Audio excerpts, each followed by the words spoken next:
So Exodus 3, we're going to go from verse 1 down to hopefully the end of the chapter here, down to verse 22. And I want to remind you, before we read this and work our way through it, I just want to remind you, and I don't want to belabor this point because I've been talking about it a lot, but the predicament of the Israelites is really important to keep in mind. They're under this Pharaoh who's powerful and insecure, and he is oppressing them and afflicting them. He has them working really hard. They're enslaved to him, and they're suffering. They're bitter. They're miserable. And not only does he have them working really hard, but also he has issued this edict that all Hebrew sons are to be murdered, thrown in the Nile River. And so we've talked about in the past what that would have been like to be an Israelite in those days and have that constant fear. So believe me, it was a miserable situation for them, and it was a situation in which they really had nothing they could do in and of themselves. They had no power to overpower the Egyptians. I mean, it wasn't going to happen. The Egyptians had one of the strongest, if not the strongest, military in those days. There's nothing these Israelite slaves are going to be able to do to overtake Pharaoh. So they're in this desperate situation. They're completely outmatched, completely outgunned, overpowered, and they are desperate for a miracle from their God. And before I go any farther and we look at this text, let me just remind you that points us to the reality of our struggle today. The lies that you believe, the things that control you, enslave you, the addictions you have, whatever form those addictions take on, it can be different for all of us, but we all have things that we're enslaved to, that we find ourselves going back to over and over and over again. Despite the shame and the emptiness, we just keep going back to them. We have frustrations in our lives, things we're angry about, things that we feel like just aren't our way, and we clash with people, and all of that relates to these lies that we believe and the power of sin. Even as followers of Jesus, we have this abiding flesh and a power of sin at work. And Jesus says when you commit sin, you're a slave of sin.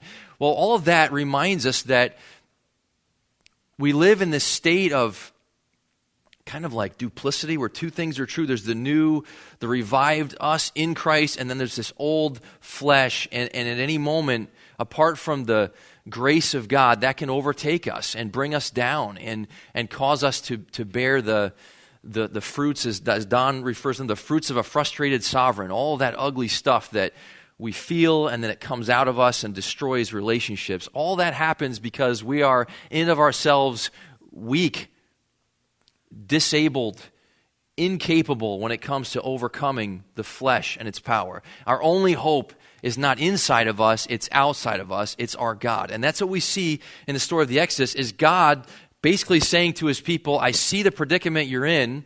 I know that it's a result, largely, it's a result of your blinders, your ignorance, your rebellion against me. I know that's the case, and I care. And I'm coming down to rescue you, coming down to deliver you. And so we're going to see some awesome things this morning about God, his character, his attributes, and his deliverance in their lives and in our lives today. So read chapter 3. Let's start in verse 1, but let me just tell you where I'm going, okay? We're going to look at 4 different attributes of God as we move through this passage. We're going to talk about his personal involvement in their lives and our lives. We're going to talk about, and these just all happen to be P's, all right, which is always satisfying to me as a homiletical nerd. Personal involvement, planning. We're going to talk about his planning, how he works, his power, and then his provisions, okay?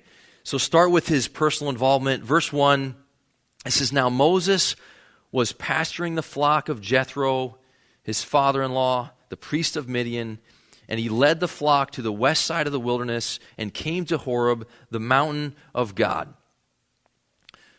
Think about Moses with me.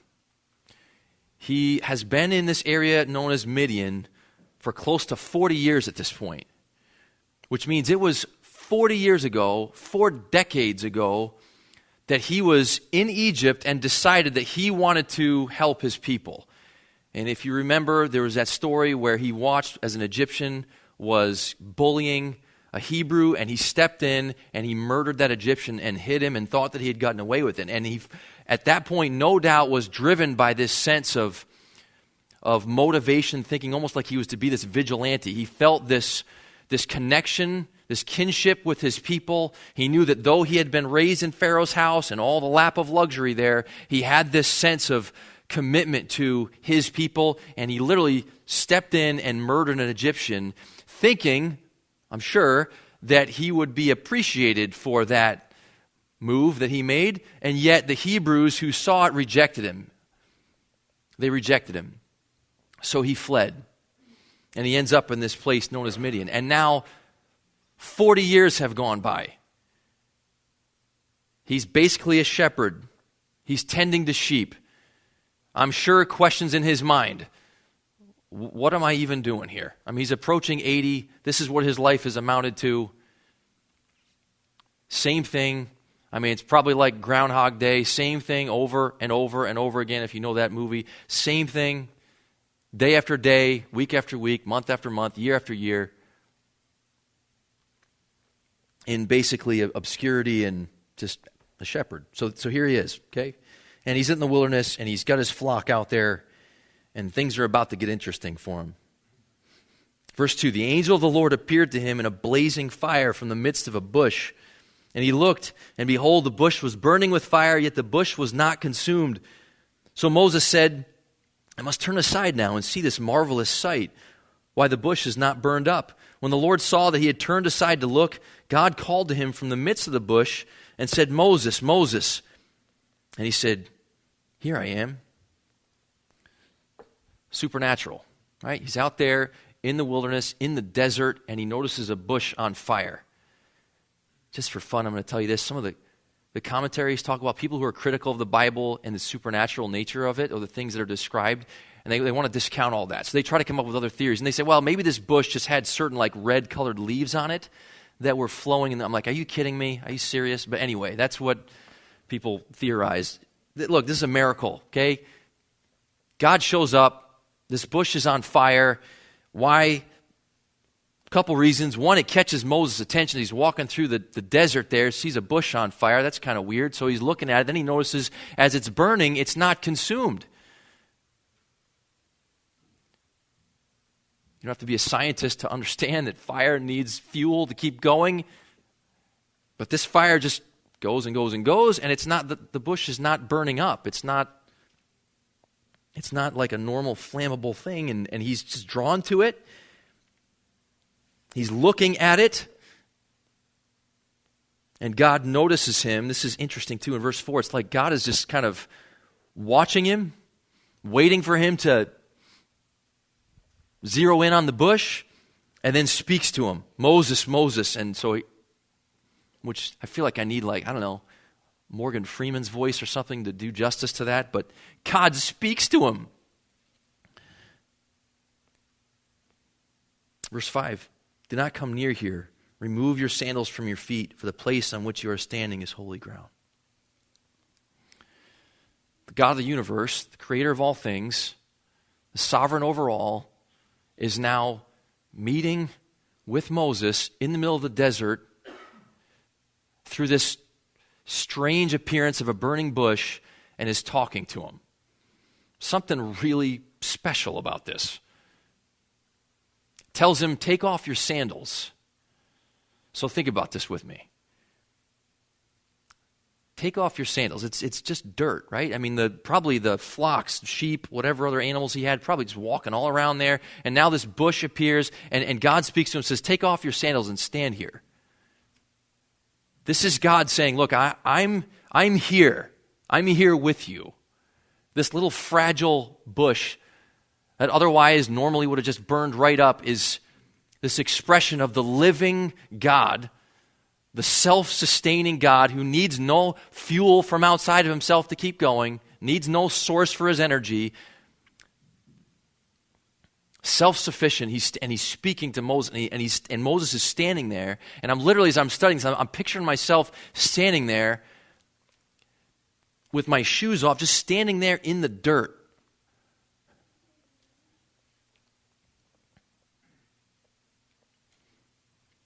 Genesis tells us we are created from what? The dust of the ground. It's the same word here when God says that the place on which you are standing is holy ground. This is God saying, you've lived your life, Moses, fill in the blank, your name here. You've been going about your business, doing your thing, your ideas, your plans, your this, your that, and your misery and your struggle and your suffering and your enslavement. And here I am with you. I mean, right with you. Stand here, Moses. Feel the dust of the ground between your toes. And know that I'm your God. And I'm with you. There's something just amazing about that. And later, just as a teaser, at the end of this message, I'm going to tie all this to Jesus and what it means to have a relationship with God through him. But for now, just be amazed that God gets that close to Moses, that he's personally involved to that degree, removing any obstacles. Moses, touch the ground and know this is holy ground. Why? Not because this is just for fun. Not because ground can be moral. Okay? Not because ground has any moral qualities. That's not what the word holy really has to do with it. It's because God says, I'm here. That's what holiness is. I'm here and you belong to me. That's what holiness means. And God says, this is what's happening, Moses. I'm here. Let's keep going. He says, I am the God of your father, the God of Abraham, the God of Isaac, and the God of Jacob. Then Moses hid his face, for he was afraid to look at God. We can kind of relate to that. I mean, so what is going on here? This is totally out of the ordinary. And God will repeat this, the fact that he's the God of Moses and the God of his fathers. And we'll talk about that in a few minutes. But notice what he says here, verse 7. The Lord said, I have surely seen the affliction of my people who are in Egypt, and have given heed to their cry because of their taskmasters, for I am aware of their sufferings. So I have come down to deliver them from the power of the Egyptians, and to bring them up from that land to a good and spacious land, to a land flowing with milk and honey, to the place of the Canaanite, and the Hittite, and the Amorite, and the Perizzite, and the Hivite, and the Jebusite. Now behold, the cry of the sons of Israel has come to me. Furthermore, I have seen the oppression with which the Egyptians are oppressing them. Now God's saying, Moses, I have your attention, right? Yeah, you get my attention. I'm coming to rescue you. I see the affliction of your people. I know their struggle. I know their suffering. It's the same word used earlier in Exodus when God says, I know, meaning not just I know it intellectually, but I know it intimately. I care. It's like empathy from God. I care about what you're going through.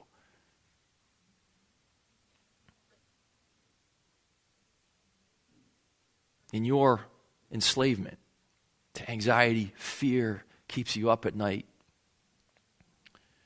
Maybe about your kids, or your frustration because something in your family's gone wrong. There's been a conflict of some kind and you can't stop thinking. And it's captivating you. It's capturing your attention and you're stuck and you feel miserable when you are stuck there. And here's what God says, I see you in your misery and I am coming down there.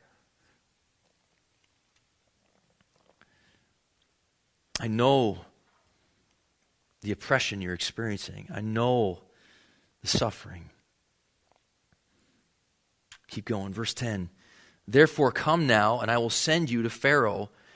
And when we were talking about this last week in the office, we stopped here and said, wait, it's almost like that sound of like the needle going off the record. Like, zzz, what? Like Moses is probably tracking with this. And then he says, I'm going to send you to Pharaoh. What? Hold on a second. You had me till you mentioned Pharaoh and me going to him. God, I'm really happy to sit on the sidelines here and kind of watch from a distance as you do. I'm not interested in standing before a guy who could have my head on a platter like that. No thanks. But that's what God says. Hey, you're going to go so that you may bring my people, the sons of Israel, out of Egypt. Moses, you're going to experience this deliverance like as part of it. You're going to be in it with them. You're going to go through it with them. Moses' response, verse 11, who am I Who am I that I should go to Pharaoh, that I should bring the sons of Israel out of Egypt? Are you kidding? Remember Moses earlier, overconfident, impulsive, kills an Egyptian like this self-appointed superhero or something. Well, now, 40 years ago, he's kind of been humbled by life a little bit. Hanging out with sheep and goats and other animals all day, every day for 40 years. And God says, hey, I got this job for you. And he's like, are you crazy? This sounds crazy. God's response, verse 12. This is amazing too. He said, certainly I will be with you. And this shall be the sign to you that it is I who have sent you.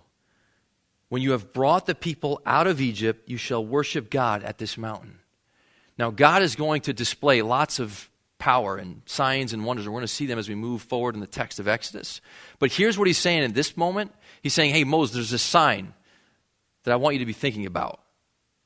And Moses, if he's like me, he's probably saying, okay, let's see it right now. Let's see some display of power. Can you have some maybe angelic army show up or something?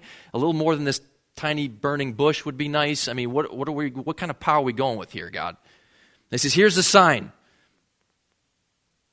When you have brought the people out of Egypt, you shall worship God at this mountain. You know what he's saying? He's right there in the same area where Mount Sinai is, and he's saying, look, when it's all said and done, you're going to look back and you're going to remember that I told you it was going to happen this way. You're going to look back over the events that took place and the victory that I gave you, and you're going to worship. You're going to know my value, God says. You're going to know how great I am when you look back and reflect on the amazing nature and the supernatural nature, the omnipotent power I have displayed in what I've done for you. You're going to worship me in this place. Just remember this, Moses. And I think he's saying that because he knows what's in Moses' heart, the same thing that's in yours and mine sometimes, which is, yeah, that sounds good, God, but the doubt, the fear, the whole, my life's kind of on the line here, God, that whole feeling, God knows that. He says, hey, Moses, here's the thing. It's going to be awesome later. You're going to look back and you're going to say, wow, God did that for me. If you're wondering what in the world, why does it feel this way in the family struggle I have, the marriage struggle I have, you name it, fill in the blank, the physical health struggle I have, whatever it is, I don't know. At some level, God is kind of giving you an opportunity to think about it in these terms. Deliverance from that inner unbelief, inner rebellion, inner pride, all that junk, deliverance from that comes through His power and provisions. And He's saying, look, at some point, and really the greatest point is when we're in heaven and we all look back and say, wow, that's just amazing. That God, look at all He did. Look at what He did in those relationships. Look at what He did in that marriage and that family situation. Look what He did to carry me through, to rescue me, to preserve me, to keep me going. I mean, wow.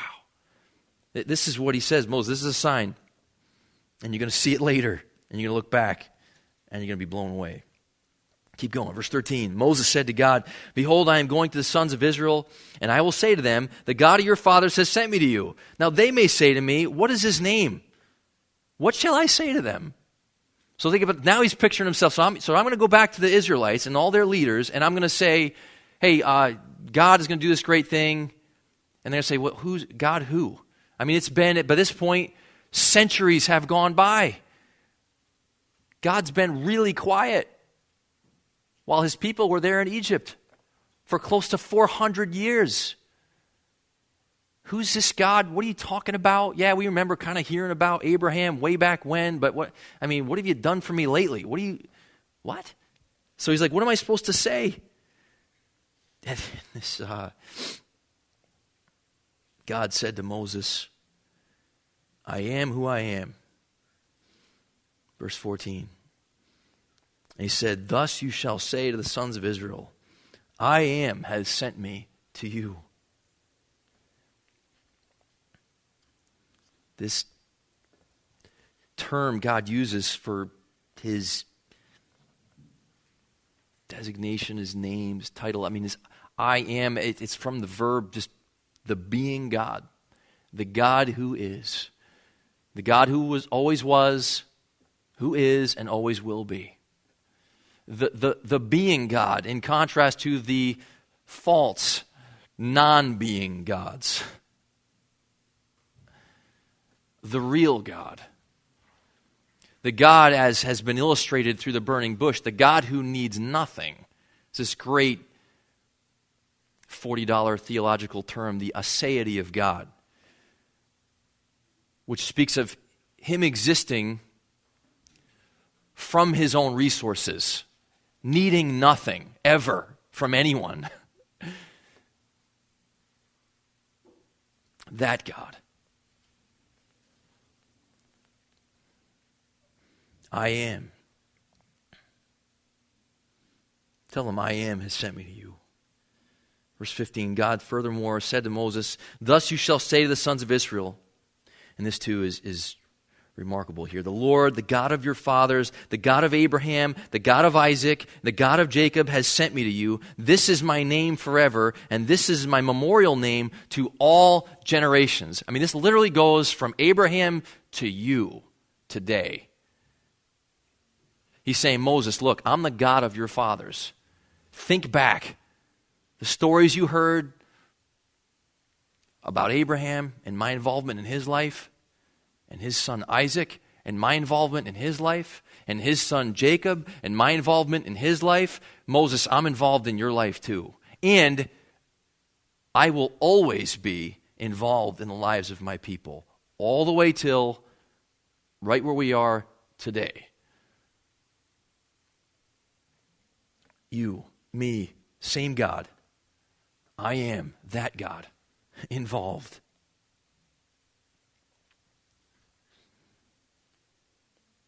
So God is personally involved with our lives, everything that's going on. I have a question in my notes here. Why do it this way? Why meet with Moses in that place, in the desert, burning bush? He could have done it so many other ways. This is the sovereign God. If I were Moses, I think I would have said, hey, God, I tell you what, I got a good idea. Why don't we just have you go talk to Pharaoh? You came to talk to me. You're good at this thing. Why don't you just go talk to him? He has his reasons. And a big part of that is he's connecting relationally with you and with me. And this deliverance thing and this redemption thing, he is intentional and seeks to intimately involve himself in your life. Just like Moses. And to show his power, to demonstrate his power in his way, in his time, which leads to our next P, God's planning, okay? So his personal involvement, his planning. Read verse 16 to 19. Go and gather the elders of Israel together. Say to them, the Lord, the God of your fathers, the God of Abraham, Isaac, and Jacob, has appeared to me, saying, I am indeed concerned about you and what has been done to you in Egypt. So I said, I will bring you up out of the affliction of Egypt to the land of the Canaanite, and the Hittite, and the Amorite, and the Perizzite, and the Hivite, and the Jebusite, all the ites, to a land flowing with milk and honey, to a land of luxury, a land of abundance. Keep going. They will pay heed to what you say. And you with the elders of Israel will come to the king of Egypt, and you will say to him, the Lord, the God of the Hebrews, has met with us. So now please let us go a 3 days journey into the wilderness that we may sacrifice to the Lord our God. But I know that the king of Egypt will not permit you to go except under compulsion. Here's what God's plan involves. Number one, Moses, you're going to go to the elders of Israel. We were joking about this the other night, which literally in the Hebrew is the bearded ones, Greg and Wayne. The elders of Israel. Go to them and tell them what's going to happen. That I, the God of their fathers, am going to act on their behalf. And they're going to listen to you. Which itself, we could pause there and say, that's itself a miracle. He hasn't lived there amongst them. He's been away from them. He was rejected when he tried to step up. And he's saying, look, they're going to listen to you. But then you're going to go with them to Pharaoh, and he's not going to listen to you. He's going to reject you.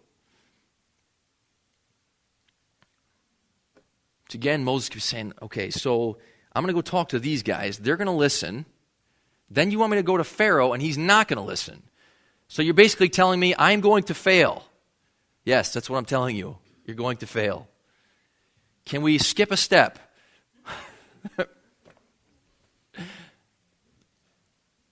Nope, this is the plan. You're going. Why? Why drag out the process? We'll ask this same question as we go through Exodus. Well, if we're thinking through what's happening here and you're putting yourself in their shoes, you'd be thinking, why are you doing it this way, God? Why are you stretching it out? Why are you making it take this long? You could make it happen instantaneously. Why are you have us on this wild goose chase, it seems like? And don't we ask that question in our lives?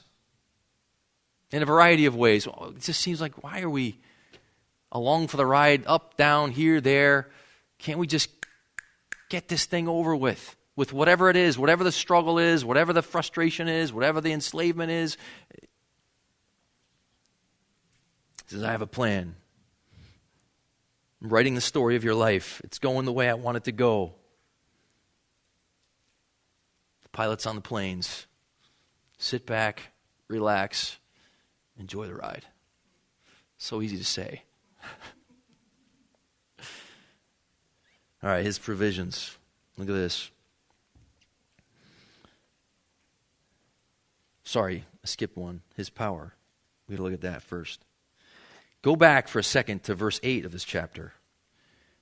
Notice what it says in verse 8. So I have come down to deliver them from the power of the Egyptians. Now, you might have a note there that points you to the margin where it tells you that the word power is actually the word hand.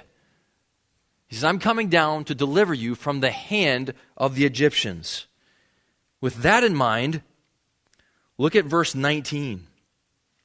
He says, I know the king of Egypt will not permit you to go except under compulsion. There might be a note there that points to the margin which says, except by a strong hand. Look, Israelites, you're enslaved to the Egyptians. They're way stronger than you. It's not even like a real match. It's just, it couldn't be more, you couldn't be more outmatched than you are. You're in their hand. They're doing with you whatever they want. The sin in your heart, the lies in your heart, apart from God's grace, would do to you whatever, just take you down, destroy you, overpower you. It's the hand of the Egyptians. And God says, I know they're not going to let you go except by a strong hand. And then verse 20, so I will stretch out my hand and strike Egypt with all my miracles, which I shall do in the midst of it, and after that, he will let you go. So whose hand secures the victory here? God's hand. Thank you. God's hand. God's power. We may be no match for the power of sin and death, but God is. His hand is the means by which we are delivered.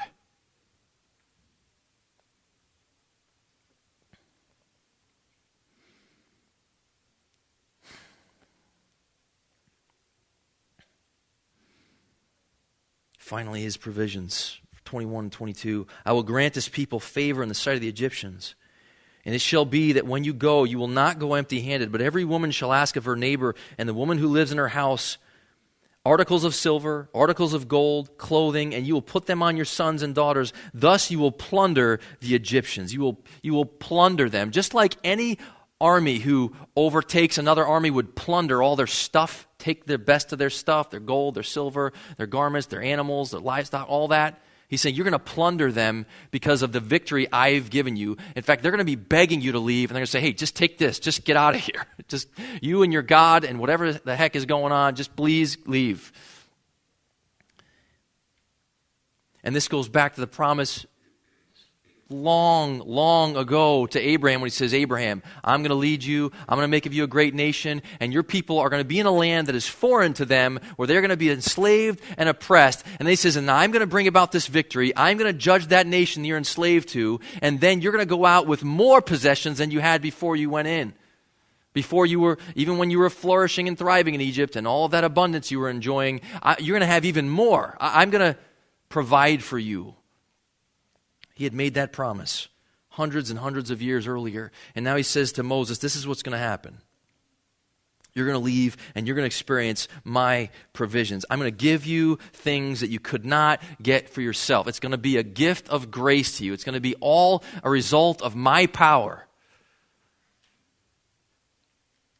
It's a gift. This is awesome. There's so much here, but I want to try to, for the last few minutes, bring all this together, okay? What encouragement is there for us in this? Let me ask this question. Have you ever wished God would just talk to you? You ever been going through something? I'm hearing a lot of you saying, oh yeah. You're going through something and you're like, man, if God would just show up right now. I mean, sometimes we want to just see his power, his deliverance in some way. A lot of times that's something external to us that we wish would be different. Then there's the internal outcry, and you just wish God would just show up and just say something, will you? And in some ways, we're kind of jealous of Moses. At least he had this experience. He's literally walking through the desert. He sees a bush on fire. He goes, and God has essentially a face-to-face conversation with him. Are you jealous? I'm a little jealous of that. I wish I heard God speak to me audibly. There's times in my life where God, if I just hear from you. So here's how I think this connects with us today. What has your attention right now in your life? I mean, what are you preoccupied with? You could use the word obsessed with. Where are you suffering the most in your sin? What has gripped you? What fear? What desire?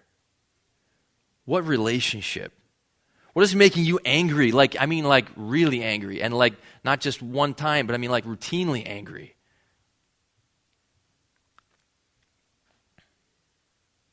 Where is sin just completely dominating you?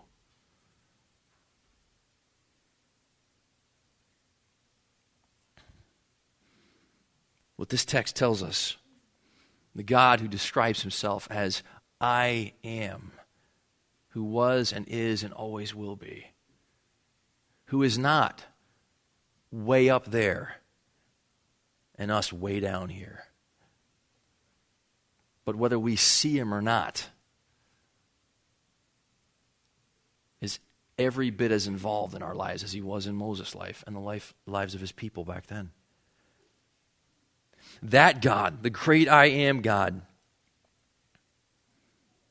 just like all the terms that were used where he sees, he hears, he remembers, he knows, and we've read those terms just describing what God is up to as he watches what's going on with his people. Same God. Just as attentive, just as aware. Once again, begs the question, okay, but what does that have to do with me today? It all points to the work of Jesus Christ on our behalf. God in the flesh, when he came to this world, what he accomplished through his life, through his death. And let me give you just a few. There's probably countless pointers here, but just a few. And before I list these for you, look back at verse 7 through 9 again, chapter 3.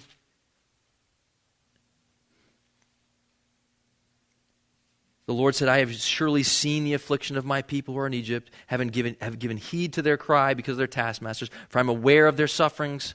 That word aware is the same word used earlier, knows, I know intimately. I described it earlier. It's not just intellectual knowledge. It's like intimate acquaintance with our sufferings. Through Christ, God knows your sufferings. He understands every temptation you experience. He has felt it, profoundly felt it.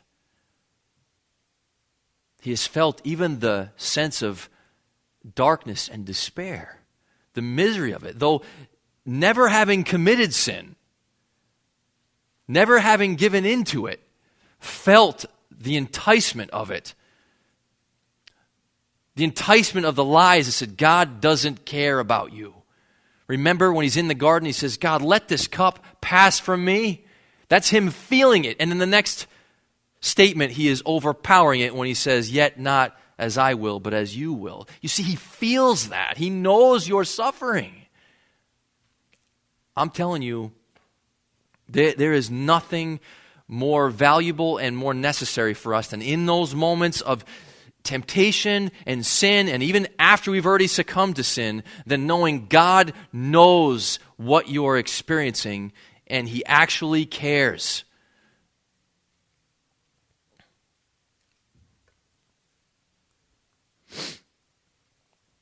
Through Christ, God knows your sufferings intimately.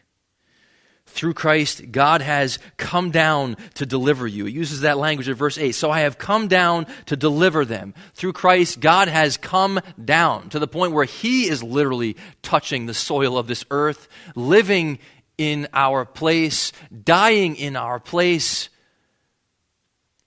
to rescue us, the greater Moses, who doesn't just rescue us from afar, but comes and experiences the very things he is rescuing us from.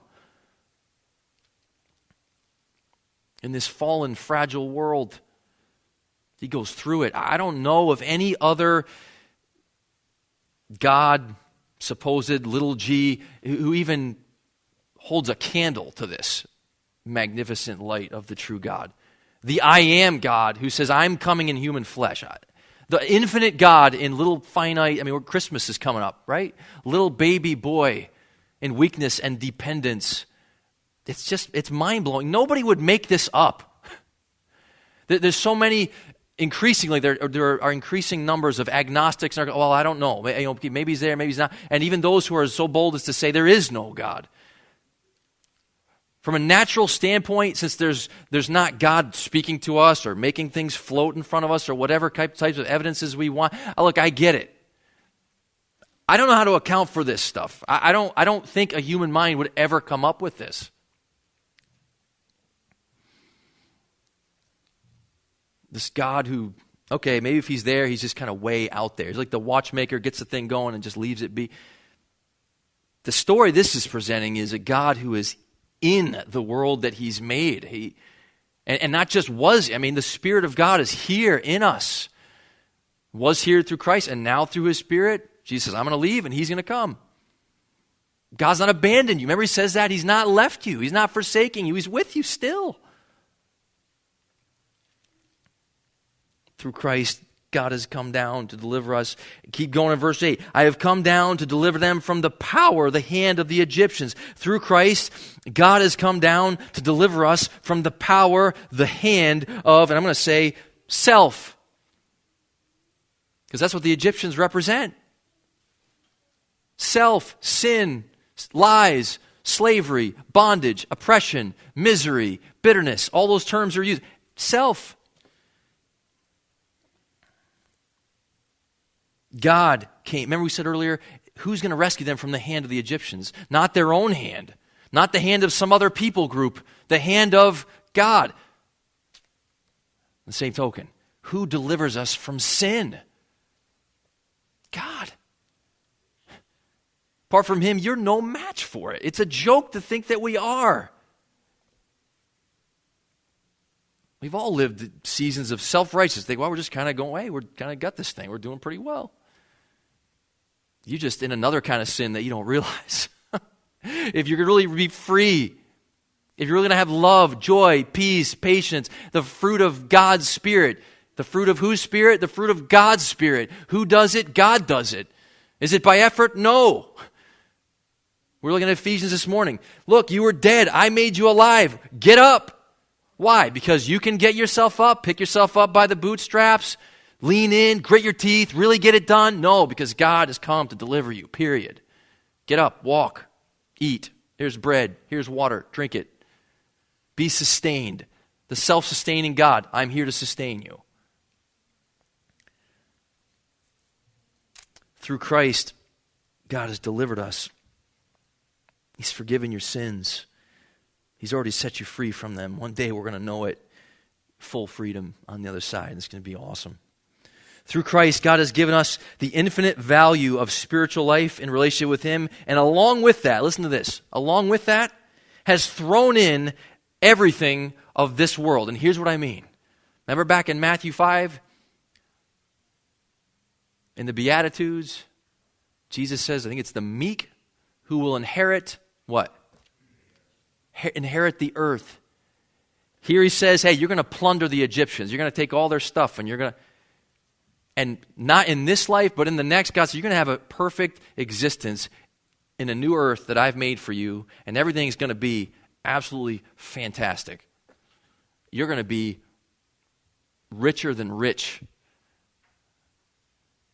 Richer than Justin Bieber, we were talking about this morning in Sunday school. And unlike him, satisfied. Because God is there, and we see Him for who He is, and we see every one of those physical things in direct connection with the one who made it all. He says, I'm going to plunder the goods of this world and give them to you with Jesus forever. Through Christ, the God who identifies Himself simply as I am, the being God. The God who always has been and always will be, long before you and I existed, and long after we are gone, that God, through Jesus, that God, that sovereign, holy, self-existent, self-sustaining, self-sufficient, and yet giving, serving, stooping, condescending God, through Christ, that God comes to you and says, you are free, you are forgiven, you are alive. I saw you in your enslavement, bondage, misery, and I've set you free. He has done it.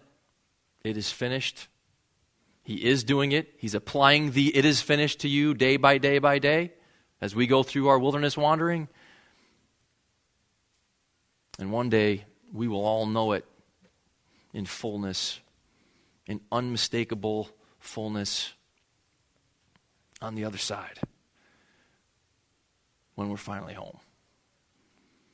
Let's pray and give Him thanks. God, thank You for what this chapter of Your word from thousands of years ago reveals to us about Your character, who You are, what You're like.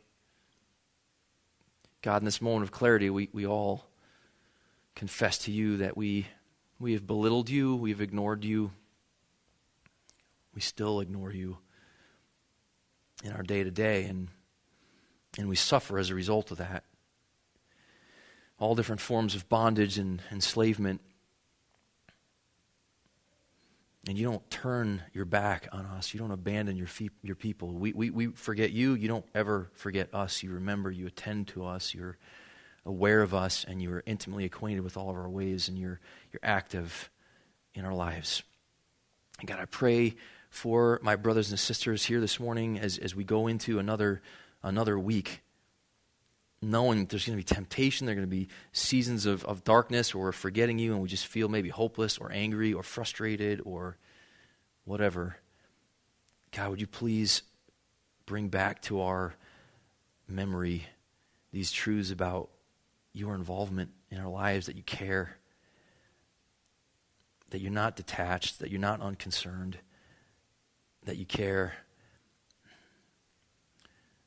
and that Your power is sufficient for us, and that You've poured it out through Christ, and we can look back. We can look back at what Jesus accomplished, look back at the cross, and remember that sin has been paid for.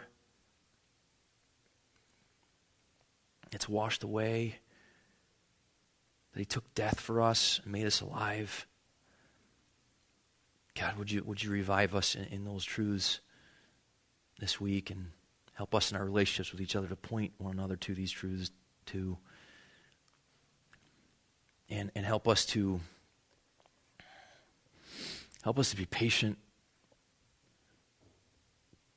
to wait on you as you work according to your plans and your timeline. Help us to be patient and to anticipate the day when we're with you and we see Christ face to face and we're finally fully and forever free from sin because we are with Christ.